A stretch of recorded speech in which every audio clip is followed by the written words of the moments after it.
We'll start by reading the first large section of our passage today. We're picking up in Matthew 15, starting in verse 21, and we'll start by just reading down to verse 29. It says, and Jesus went away from there and withdrew to the district of Tyre and Sidon.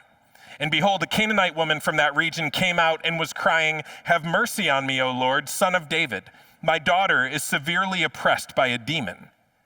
But he did not answer her a word.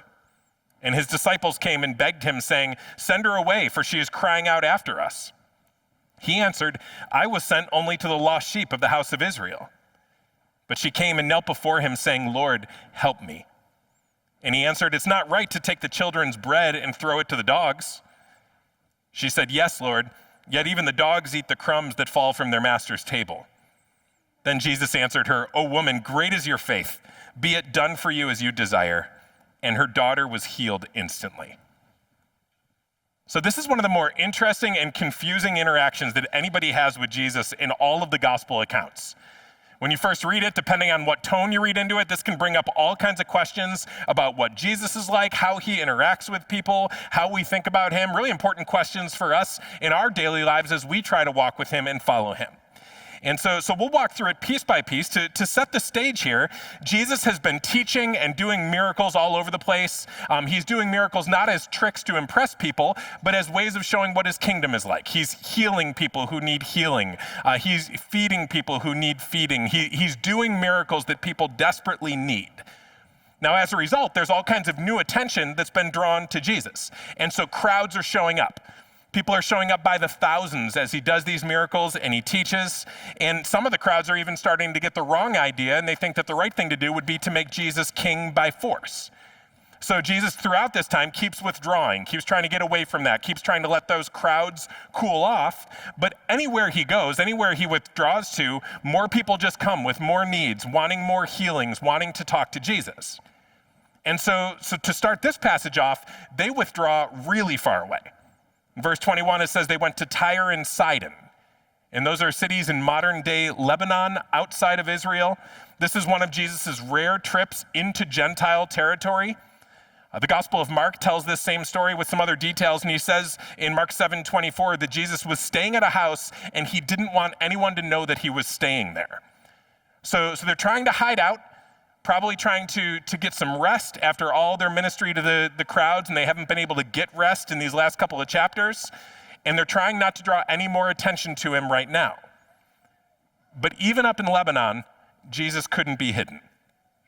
So verse 22, it says, and behold, a Canaanite woman from that region came out and was crying, "Have mercy on me, O Lord, Son of David. My daughter is severely oppressed by a demon." So this Canaanite woman, she's non-Jewish. She's not among the people that Jesus has been ministering to mainly, but she has heard of Jesus.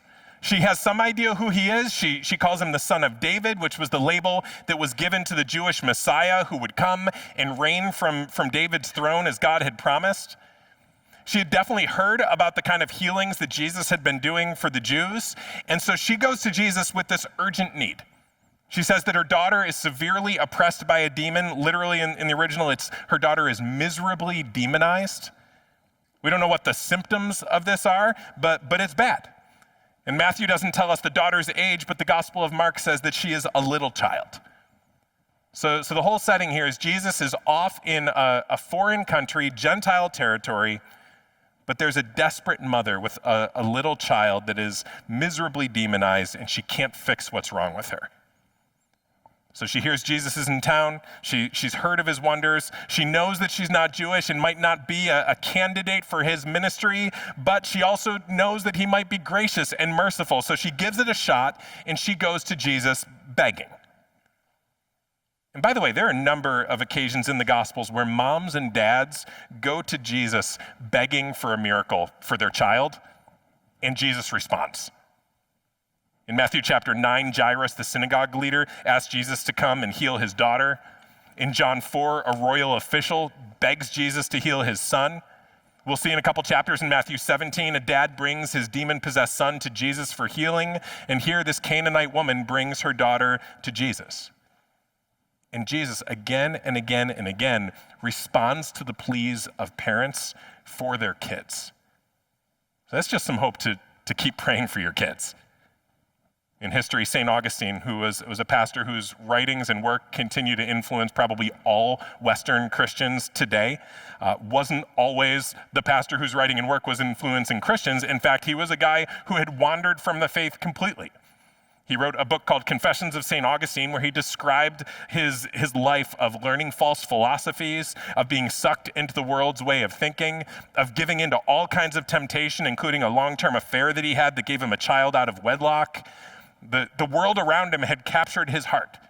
And he kind of knew that God was out there, but during that time, the kind of prayers he prayed, one that he wrote down was that he prayed, "Give me chastity and give me continence, but not yet."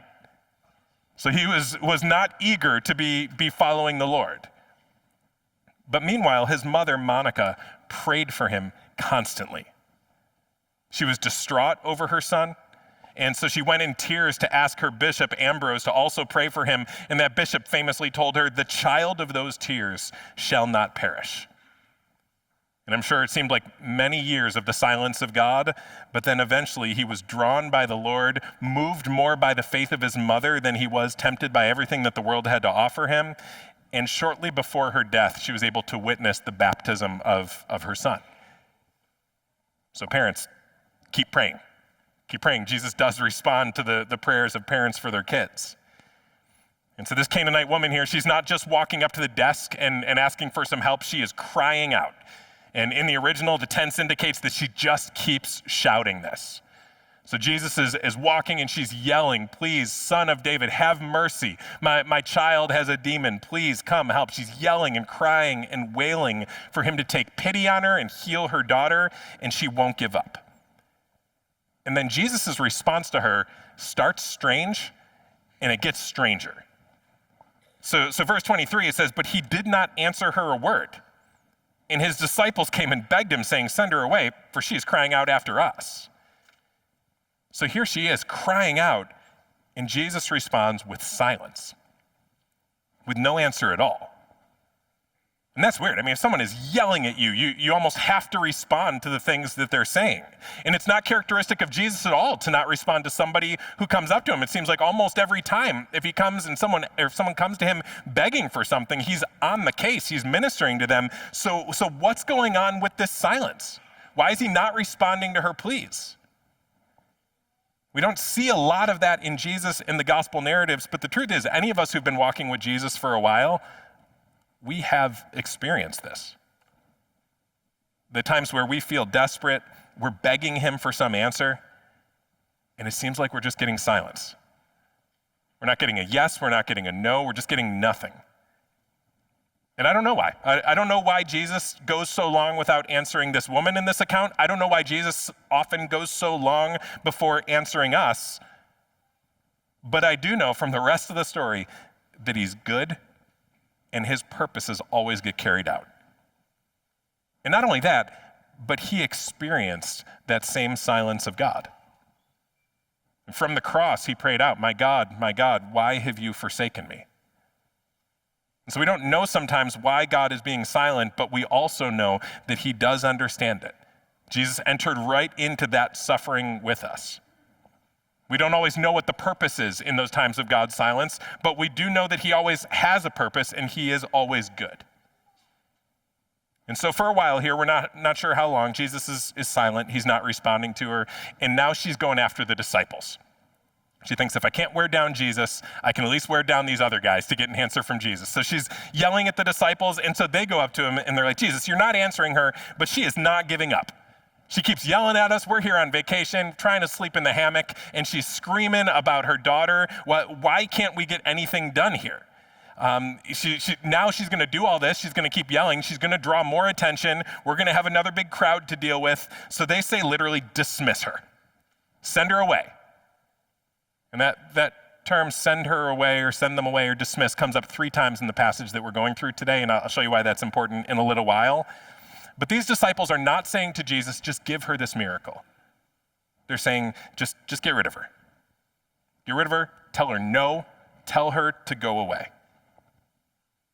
But why would they expect that? Why would they expect him to dismiss her without helping her? That's not characteristic of Jesus at all. You don't see anyone who's broken and begging coming to Jesus and not getting some response from him. Well, they're probably looking at this woman going, she's a Canaanite. She's not Jewish. And the Canaanites were the big enemies of the Jews back in the Old Testament. And in their minds, Jesus came to help the Jews.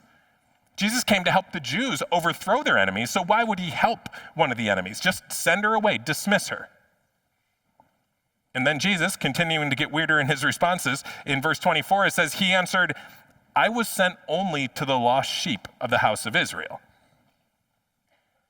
Now, on the one hand, there's some truth to that. Like, obviously, he did have a Jewish focus. Jesus rarely ventured into Gentile territories like this.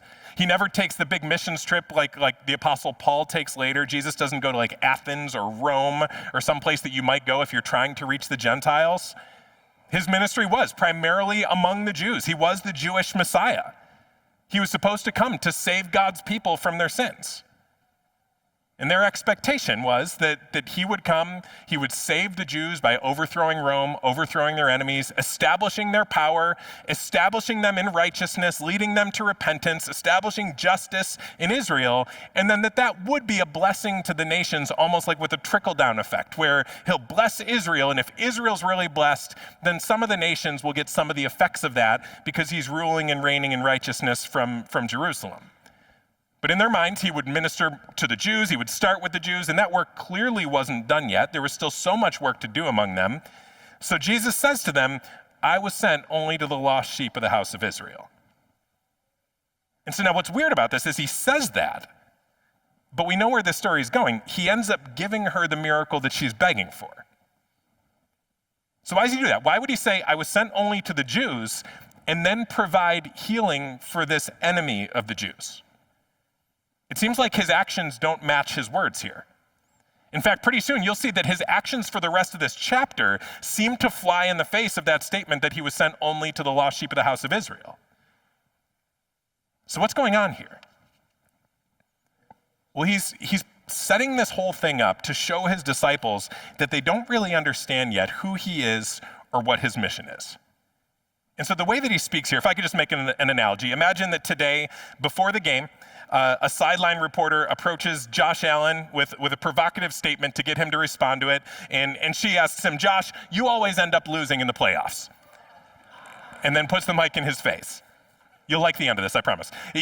He might say, I do always end up losing in the playoffs, and then go out and dominate.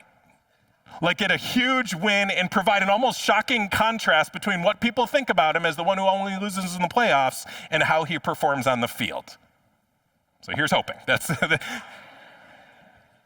Now, we can't read Jesus' tone here, so that makes interpretation a little bit difficult, but it seems like he's doing the same kind of thing. He's saying, I was sent only to the lost sheep of the house of Israel, and then he's going to spend the rest of this chapter demonstrating in Gentile country that vision of the work of the Messiah is way too small if you interpret it in its most narrow sense. That they don't understand how great he is or the big thing that he came to do. They don't understand how he's going to carry out his mission.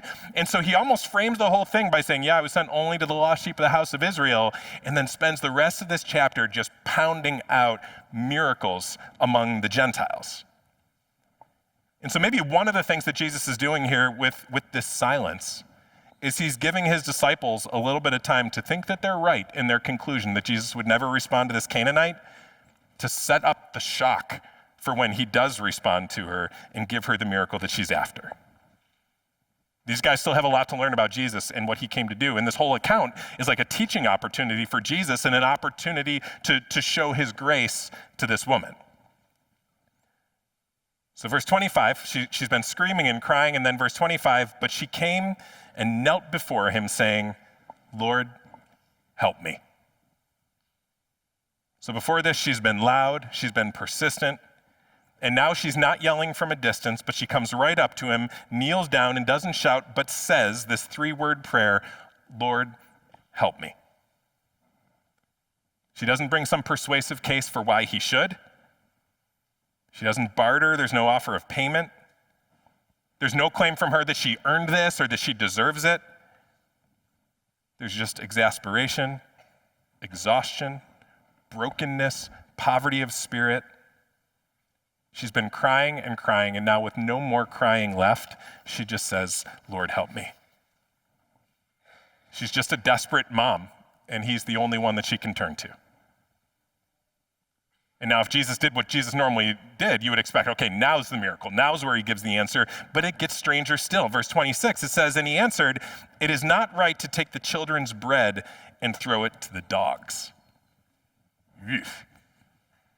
That's like almost painful to read. I mean, here's this woman, she's broken, she's seeking a blessing for her daughter. She's crying out, she's got nothing left. And you could read this in a way where it seems like he's saying, I was sent to the children of Israel. I'm not going to take the children's bread and give it to a dog like you. Now, you could read that in a way where you hear like an angry insult from Jesus. And some interpreters have even said that Jesus shouldn't have said this. Like that he somehow sinned in saying this, that he should have done better. But here's the deal. That's not our Savior. Jesus was sinless. We know that whatever he was doing here, he wasn't sinning. He wasn't doing anything wrong. If Jesus sinned in what he said to this woman, then that means that his cross couldn't have paid for our sin. That means that his resurrection didn't happen. And that means that we don't have a Savior. So if Jesus sinned and therefore didn't rise, we should all be tailgating right now. 1 Corinthians 15:32, you can look it up later. It says that. So he didn't sin. But how do we explain these words of Jesus? Obviously, a written word can't capture everything. It doesn't tell us the tone. It doesn't say if Jesus said this with like a raised eyebrow or a knowing smile on his face. We do know, though, that when Jesus says it, she doesn't get offended. Nobody seems offended. So whatever he's trying to communicate in what he says here, she's getting it. This doesn't make her mad that he says this. She understands his aim here. Nobody seems to think at all that he's dishing out some kind of cruel insult. So we shouldn't read this in the most offensive tone possible. And we all know how it is, where you can get a text and you say, well, I could read one tone into this, or I could read another. And a lot of it will depend on whether you trust and know that person who's texting you. And in the same way, we trust and know Jesus. We don't know exactly what his tone was here, but whatever it was, he said these things in a way that didn't upset her. And it seems that what he's doing is using some more rhetorical teaching technique here. Normally, I'd say that the speaker here was playing devil's advocate, but I acknowledge that there's probably a better way to describe it, like given who's speaking here. But that's the basic idea, that Jesus is laying out the case for why he shouldn't help her according to others. I was just sent to the lost sheep of the house of Israel. And then he goes and he blesses all these non-Israelites. And here he's saying, using that same rhetorical device, the Jews are the sons. They have all the rights to the blessings of the Messiah. They can come to the feast at the table. The Gentiles are like the dogs in the house that you would never feed at the expense of the children. You don't prepare a meal for your kids and then decide to give it to your golden retriever instead while the kids go hungry. Nobody would ever do that. And so I've come with this meal for Israel. Why would I ever take that meal and give it to someone who's not one of our kids? But here's the thing. In a second, his actions are going to undermine their way of thinking that said that the Gentiles were the dogs and that they wouldn't be fed and that they were beneath the Jews in God's love or beneath the Jews in God's priority. So Jesus seems to set up this whole engagement by playing devil's advocate, almost by making the wrong case for why he shouldn't grant this miracle and then granting it to say that that wrong case was invalid. To say that no, she's not just a dog, that she's not beneath the Jews, that she is a recipient of God's love, and that no, he didn't just come for them, he came for everybody, he came for her too. And so by the way, if you see in Jesus here any reason to think that it's okay to be demeaning to women, Jesus is using this whole account to undermine the case for being demeaning to anyone. To women, to Gentiles, to outcasts, to foreigners, to strangers, or to anybody else. So he's playing along. He says, well, it wouldn't be right to take the children's food and to give it to the dogs. In verse 27, she said, yes, Lord, yet even the dogs eat the crumbs that fall from their master's table. So she's playing along too. She's sharp. She gets it. Her answer here is really profound. It shows that she has a profound personal faith in Jesus and also a profound understanding of what Jesus is doing in the world, something that his own disciples don't really seem to get yet. And the big crowds that are trying to make him king of the Jews by force, they certainly don't get it. And so Jesus sees this faith in her in verse 28, and it says, and Jesus answered her, "O woman, great is your faith. Be it done for you as you desire." And her daughter was healed instantly. So let's zoom in on her, and let's see how her faith is a model for our faith, and then let's zoom back out to show what Jesus is doing to blow up their small vision of who he was and what he came to do in the world. Look at her model faith first. First, she comes to Jesus. There are a couple main reasons that people who believe in the facts about Jesus don't come to Jesus. One is that they have a very high view of themselves, like where we think, I'm too good to seek Jesus. I'm okay on my own. I don't need a savior. I don't need to bow before anyone. I don't need him. I can handle this. I can kind of pull myself up by my moral bootstraps, be a good person, earn my way to heaven. I don't need him to save. So I won't come to Jesus because I have such a high view of myself. But when your child is ill and there's nothing you could do about it, that's a really hard posture to maintain. That breaks you. You feel helpless and desperate and needy and anything but okay and self-sufficient. You know you need help. So she doesn't have too high view of herself to come to Jesus.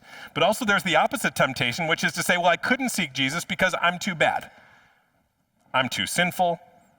I'm not worthy. I'm defiled. I'm just a Canaanite outcast. Why would he respond to someone like me? And that can sound humble, but essentially it's saying that he's not merciful enough for me. It can sound like we're being humble about ourselves, but we're actually being insulting about him.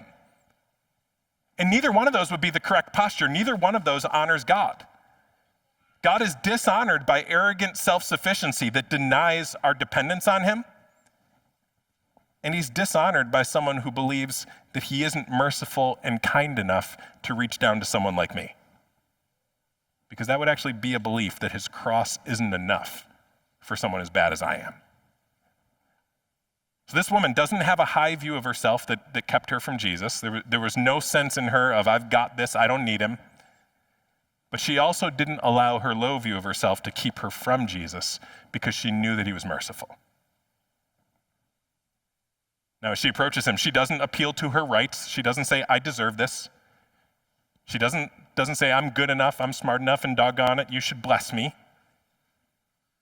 Her ego didn't get in the way of understanding what Jesus was saying with that dog comment. She fully acknowledged her unworthiness, but still sought Jesus, knowing that he's merciful. No appeal to her rights. She knows she has none, but she appeals to his grace, to his mercy, to who he is. You can almost see Jesus' eyes light up when he hears her response and he says, "Oh woman, great is your faith." It doesn't say he laughed here, but maybe he did, as this so-called dog from the so-called enemies of God gets it better than his own disciples do. And so he heals her in that instant. He heals this woman who's got a faith that has nothing to barter with, the kind of faith that says, nothing in my hands I bring, simply to your cross I cling. Faith that doesn't deny her unworthiness of Jesus' blessing, but also could not deny the potential for his mercy and grace. She had faith that persisted and just kept asking, just kept crying out right through the awkward silence from Jesus. And she had faith to at least pray, "Lord, help me," when she had nothing left. She couldn't even cry anymore. But she wasn't trying to win him over with her many words. She knew she had nothing left, and she just said, "Lord, help me. That's all I got." You've probably been in those places where you feel like you can't even muster that, like you almost can't even pray anymore. You can only maybe muster up this prayer of this broken woman. And Jesus hears that prayer, and he says, "That's great faith, right there." Now, we tend to think that great faith only looks like someone who is seeing miraculous things happen around them, who's always happy and confident, always positive, always has nothing but overflowing hope for the future. And faith definitely sometimes has those effects in our lives. But faith is not our work. It's not something we do. Faith is an empty hand. And we have to be so careful of accidentally smuggling our works into the equation as something that we have to do to get Jesus to respond to us. We can very subtly have a picture of the effects of faith in our lives, where we know about all the positivity and the overflowing hope and the boldness and the daring in so many people who have faith. But then we can convince ourselves, well, I have to muster those things up to get Jesus to bless me. That those things are the faith that I have to bring to him. But faith is not works. Faith isn't the transformation of our behavior, so now we have enough to boast about so that Jesus is kind of obligated to bless us. Faith is an empty hand that's open to Jesus. It's not the same thing as all the stuff he puts in that hand, because he does often respond by giving us confidence, giving us strength, giving us ability to withstand temptation. There are all kinds of things that he puts in the heart of faith when that empty hand is reached out to Jesus. But faith just says, Lord, help me. So Jesus here looks at that faith that's totally empty, faith that has no more tears to cry, faith that has nothing to offer, and he says, that's great faith. He doesn't say to her, you're really empty now, but pretty soon you're going to have great faith. He sees that emptiness brought to Jesus is great faith. That's almost the definition of it. So if you're humble and desperate and almost faithless, but you can muster up no more than a Lord help me, and then take that to Jesus, take heart. That's great faith. That's it. He hears that, and though he might seem like he's silent for a time, and that can sometimes feel almost unending, it might seem like his response to you doesn't make sense for a time, he does respond to faith like that. And if you feel too unworthy for him to respond to you, she was a Canaanite. She was part of these people that were enemies of God's people. Jesus didn't respond to her because she was good enough. He responded because she brought her emptiness and unworthiness to the worthy one. And so what matters most is not the strength of our faith, but the object of our faith. It's who our faith is in. For her, we don't know how much she knew, but she knew that he was the Lord. She said that. She knew that he was the Son of David. She knew that he was powerful, otherwise she wouldn't go to him asking for this. She knew that there must be enough kindness and mercy in him that she had a chance of getting an answer here. She knew she had to go to Jesus when her own strength was gone. So having great faith doesn't mean that you have to have the strength to be positive about everything right now. Having faith is going empty to Jesus. So back to verse 27 again. She said, yes, Lord, yet even the dogs eat the crumbs that fall from their master's table. So she says, yeah, that's true. The children eat first and then the dogs. That's the normal way of things. But sometimes the kids don't eat. And the crumbs fall to the ground, and the dogs can eat that. So it's almost like she's noticing what's going on in his ministry here, that there are crumbs falling from the table. Jesus is doing these great miracles, he's bringing this great teaching, and not all of Israel is eating it up. In fact, they're already responding by doubting him, by interrogating him, and pretty soon they're going to respond by killing him. So playing along with him, she says, so why not feed the dogs? If the kids aren't eating it, at least a crumb. Yeah, you were sent to Israel, but don't dismiss me. Don't send me away. Don't send me out of here without at least this one crumb of your grace. Grace that the Israelites don't seem to want anyways. And then let's keep reading, because this helps us zoom out to see the big picture and what Jesus is doing with all of this teaching and showing about himself, and what he shows about himself here. Verse 29, it says, Jesus went out from there and walked beside the Sea of Galilee, and he went up on the mountain and sat there.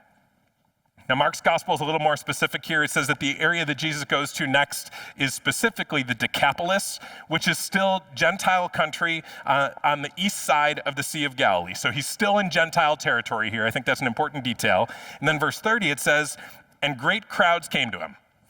So here they are. Crowds are back. Bringing with them the lame, the blind, the crippled, the mute, and many others. And they put them at his feet, and he healed them.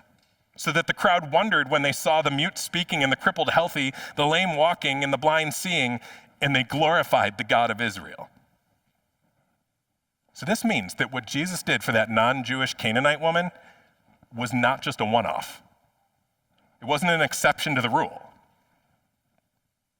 Jesus came to offer the kingdom of God and the power of God to all people. Because here, he's doing miracles for the Gentiles en masse. I mean, remember when he kind of framed all this by saying, I was sent just to the house sheep of Israel, but now it's like he has run onto the field to do works that blow up their narrow view of that mission, first with the Canaanite woman, and now he's doing tons of miracles for all of these non-Jews in the Decapolis. So he's changing their perception of who he is and what he came to do. And then, even more, verse 32, it says, and then Jesus called his disciples to him and said, I have compassion on the crowd because they have been with me now 3 days and have nothing to eat. And I'm unwilling to send them away. Here's the second time. I'm unwilling to dismiss them, hungry, lest they faint on the way. And the disciples said to him, where are we to get enough bread in such a desolate place to feed so great a crowd? And Jesus said to them, how many loaves do you have? They said 7 and a few small fish.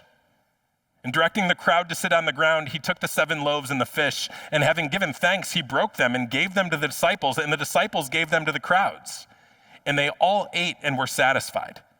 And they took up 7 baskets full of the broken pieces left over.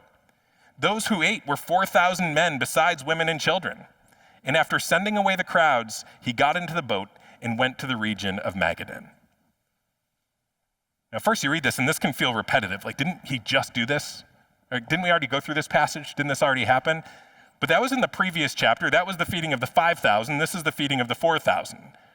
And some commentators have even said, Matthew couldn't keep his story straight. He tells these 2 conflicting accounts, says Jesus fed 5,000, says Jesus fed 4,000.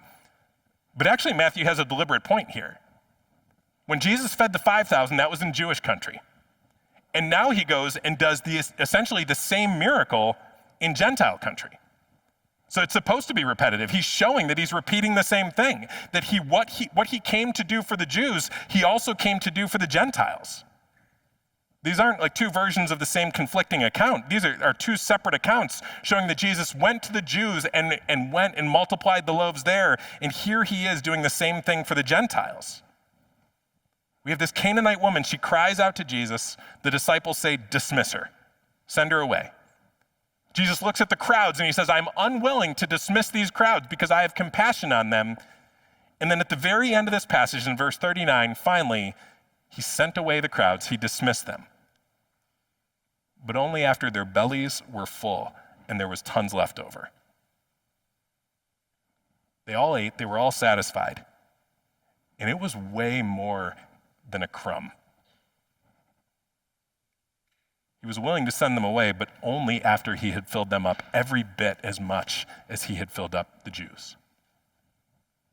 Now, certainly Jesus was a Jew who came for the Jews, and his direct ministry was first to the Jews, but he came as the Savior of all who would believe. And it wasn't going to be that the Jews got the feast and then everybody else got the leftovers and the crumbs and maybe some of the righteousness from Israel would trickle down to them. He comes and he invites everybody to the feast. Jesus came as the bread of life for everybody, Jew and Gentile alike. Jesus is not a tribal deity who came just to benefit one nation where the other nations can have their own gods and deities. He's the Lord of all. He's over all. And his salvation is for everyone who would approach him with the same kind of faith that this Canaanite woman approached him with. And he doesn't just give you the leftovers. He isn't going to offer his blessing more to a certain race of people than others. Everybody's invited to the feast. And so throughout this account, you see Jews, Gentiles, religious leaders, outcasts, all, if they'll come before Jesus, they'll bow before Jesus. They come to the feast and they see him as the bread of life. And he goes to the cross and his body is torn, his blood is spilled, and he does so to feed all who would trust in him. Jesus always responds to the empty cry of the broken who will trust him. So whoever you are, regardless of your background, regardless of the reasons you might think that he wouldn't respond to you, cry to him today for salvation. Whoever calls on the name of the Lord will be saved. for those needs you have, for those anxieties you have, for that answer that you know that you're unworthy of. But cry to him because he's gracious and kind and merciful.